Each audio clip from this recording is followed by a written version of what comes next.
ನಮಸ್ತೆ ವೀಕ್ಷಕರೇ, ಆಸೆ ಧಾರಾವಾಹಿಯ ಶನಿವಾರದ ಸಂಚಿಕೆಯನ್ನು ನೋಡ್ಕೊಂಬರೋಣ. ಅದಕ್ಕೂ ಮುಂಚೆ ನಮ್ಮ ಚಾನಲ್ನ ಸಬ್ಸ್ಕ್ರೈಬ್ನ ಮಾಡ್ಕೊಳ್ಳಿ. ವೀಕ್ಷಕರೇ, ಇಲ್ಲಿ ಮೀನಾ ಶ್ರುತಿಗೆ ಹೇಳ್ತಿದ್ದಾಳೆ, ನೋಡಮ್ಮ ಈ ಥರ ಬಟ್ಟೆ ಹಾಕ್ಕೊಬಾರ್ದು, ಮಾವ ನಿಮ್ಮನ್ನು ನೋಡಿ ಎಷ್ಟೊಂದು ಬೇಜಾರು ಮಾಡ್ಕೊತಾರೆ. ನಮ್ಮ ಸಂಸ್ಕೃತಿ ಇದೆಲ್ಲ, ನಮ್ಮ ಸಂಸ್ಕೃತಿಗೆ ತಕ್ಕ ಹಾಗೆ ಬಟ್ಟೆ ಹಾಕ್ಕೊಬೇಕು. ನೀನು ಬೇರೆ ಹೊರಗಡೆ ಯಾವ ಥರ ಆದರೂ ಹಾಕ್ಕೊ, ಮನೇಲಿದ್ದಾಗ ಯಾರು ಕೂಡ ಈ ಥರ ಬಟ್ಟೆ ಹಾಕ್ಕೊಬಾರ್ದು ಅಂತ ಅವ್ರಿಗೆ ಅನಿಸ್ಬಾರ್ದು ಅಂತ ಮೀನಾ ಪಾಠನ ಹೇಳ್ತಾಳೆ.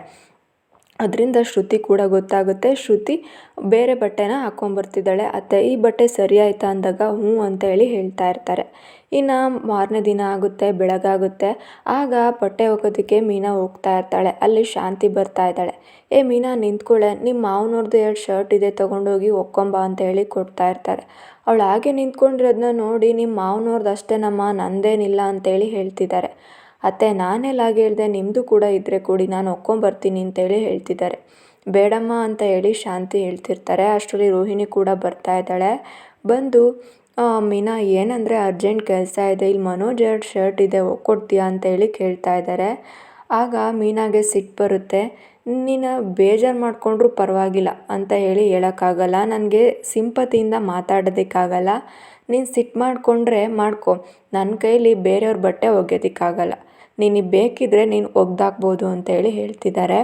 ಅದಕ್ಕೆ ಅಲ್ಲಿ ಶಾಂತಿ ಕೂಡ ಇರ್ತಾಳೆ. ಅಲ್ಲ ಮೀನಾ, ಅಲ್ಲಿ ಸೂರ್ಯನ ಬಟ್ಟೆ ಇದೆ, ರವಿ ಬಟ್ಟೆ ಇದೆ, ಎಲ್ಲರೂ ಬಟ್ಟೆ ಇನ್ಮೇಲೆ ಅವ್ನು 2 ಜೊತೆ ಶರ್ಟ್ನ ಹಿಂಗೆ ಒಗ್ದಾಕೋದಕ್ಕೆ ಯಾಕೆ ಹಿಂಗೆ ಆಡ್ತಾ ಇದೆಯಾ ಅಂತೇಳಿ ಹೇಳ್ತಾ ಇರ್ತಾರೆ. ನೋಡಿಯತ್ತೆ, ಸುಮ್ಮನೆ ಹೇಳೋದಕ್ಕೆ ಹೋಗಬೇಡಿ, ನನ್ನ ಕೈಲಿ ಒಗೆಯೋದಕ್ಕಾಗಲ್ಲ ಅಷ್ಟೇ, ಬೇಕಿದ್ರೆ ಅವ್ರವ್ರ ಬಟ್ಟೆ ಅವ್ರನ್ನ ಒಕ್ಕೊಬೋದು ಅಂತ ಹೇಳಿ ಹೇಳ್ತಿರ್ತಾರೆ.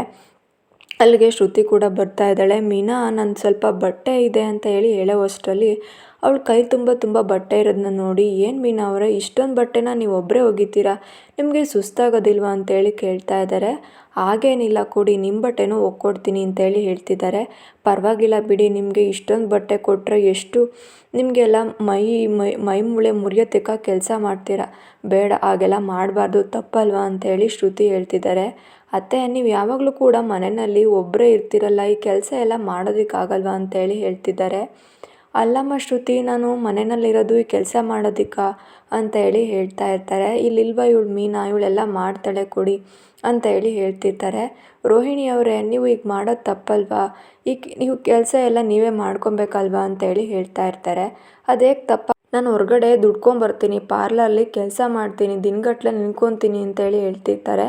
ಹೌದು ರೋಹಿಣಿ, ಅದೆಲ್ಲ ನಮ್ಮ ಪ್ಯಾಷನ್ನು, ನಾವು ಹೊರಗಡೆ ಕೆಲಸ ಮಾಡ್ತಾರೆ, ಅದಕ್ಕೆ ದುಡ್ಡು ಕೊಡ್ತಾರೆ, ಆ ದುಡ್ಡು ನಾವು ತೊಗೊಂಬಂದು ಇವ್ರ ಕೈಗೂ ಕೊಡೋದಿಲ್ಲ, ನಾವು ಸ್ವಂತಕ್ಕೆ ಬಳಸ್ಕೊತೀವಿ. ಆದರೆ ಮನೆಯಲ್ಲಿ ಇಷ್ಟೊಂದೆಲ್ಲ ಕೆಲಸ ಮಾಡ್ತಾರೆ ಅಂದರೆ ಅವ್ರಿಗೆ ನಾವು ಕ್ರೆಡಿಟ್ಸ್ನ ಕೊಡಬೇಕಲ್ವ ಅಂತೇಳಿ ಹೇಳ್ತಾ ಇರ್ತಾರೆ. ಇನ್ನೊಂದು ಕಡೆ ಮೀನಾ ಅವರೇ, ನೀವೇನು ಬೇಜಾರು ಮಾಡ್ಕೊಬೇಡಿ, ತೊಗೊಳ್ಳಿ ಈ ದುಡ್ಡನ್ನ ಇಟ್ಕೊಳ್ಳಿ ಅಂತ ಹೇಳಿ ಕೊಡ್ತಾ ಇರ್ತಾರೆ. ಆಗ ಈ ದುಡ್ಡು ಕೊಟ್ಟರೆ ನಾನು ಮನೆ ಕೆಲಸದವಳ ಅಂತ ಹೇಳಿ ಮೀನಾ ಕೇಳ್ತಾ ಇದ್ದಾಳೆ.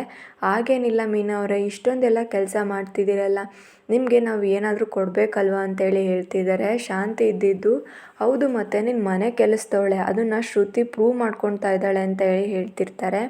ರೋಹಿಣಿ ಕೂಡ ಅದನ್ನೇ ಸಪೋರ್ಟ್ ಮಾಡ್ತಾ ಇರ್ತಾಳೆ.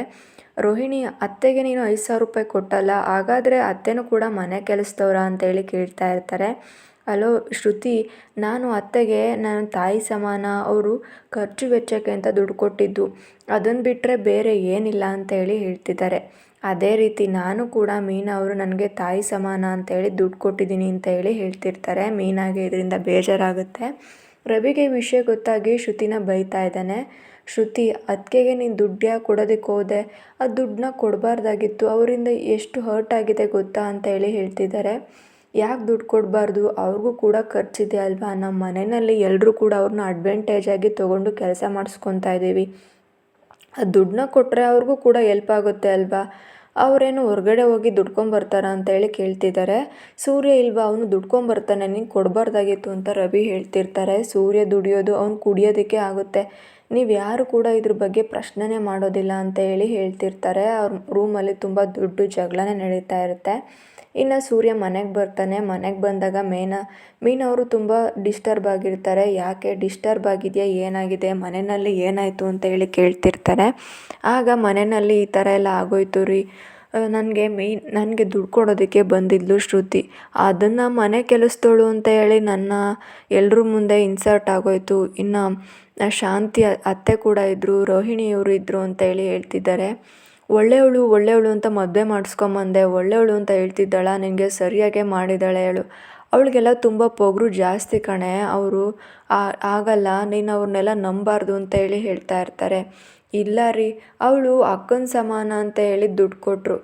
ಅವಳು ಹೇಳಿದ್ರೂ ಏನು ತಪ್ಪಿಲ್ಲ ತಾನೇ, ನನಗೆ ಮನೆ ಕೆಲಸ ಬಿಟ್ಟು ಬೇರೆ ಏನು ಬರೋದಿಲ್ಲ, ಅದಕ್ಕೋಸ್ಕರನೇ ಅವರೆಲ್ಲ ತಾನೇ ನನಗೆ ಕೆಲಸ ಹೇಳ್ತಾ ಇರೋದು ಅಂತ ಹೇಳ್ತಿರ್ತಾರೆ.